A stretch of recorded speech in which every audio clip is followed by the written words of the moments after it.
पाठ 7 अजेय प्रकृति। निम्न प्राकृतिक आपदाएं क्या होती है?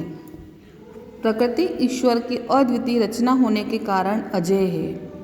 प्रकृति अनेक रूपों में हमारे सामने आती है। यह कभी अपना कोमल और सुखदायी रूप दिखाती है तो कभी ऐसा कठोर और उग्र रूप धारण करती है कि मनुष्य इसके सामने विवश और असहाय बन जाता है।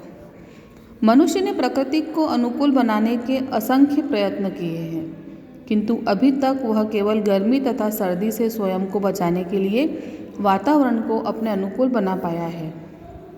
आंधी, तूफान, बाढ़, भूकंप जैसे दैवीय प्रकोप है जिनका समाधान मनुष्य सैकड़ों वर्षों से कठोर प्रयत्नों के बावजूद भी नहीं कर पाया। आइए पाठ में हम भूकंप के विषय में पढ़ते हैं। भूमि के हिलने को भूचाल अथवा भूकंप की संज्ञा दी जाती है। धरती का कोई भी भाग ऐसा नहीं बचा जहाँ कभी न कभी भूकंप के झटके न आए हों।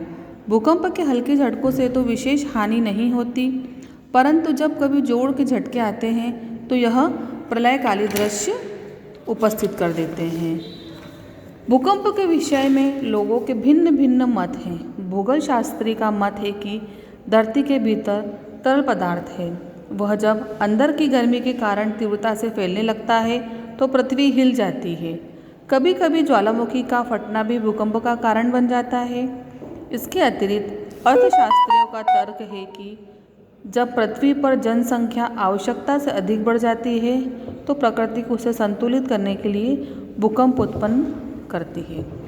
भूकंप का कारण कोई भी क्यों न हो, पर इतना निश्चित है कि यह एक दैवीय प्रकोप है जो अत्यधिक विनाश का कारण बनता है।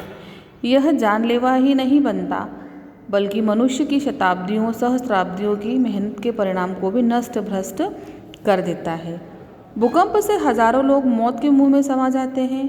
भूमि में दरारें पड़ जाती है। पृथ्वी के गर्भ से अनेक प्रकार की विषैली गैसें उत्पन्न होती हैं जिनसे मानव का दम घुट जाता है। भूकंप के कारण लोग धरती में समा जाते हैं और उनके मृत शरीर निकालने के लिए भूमि की खुदाई भी करनी पड़ती है।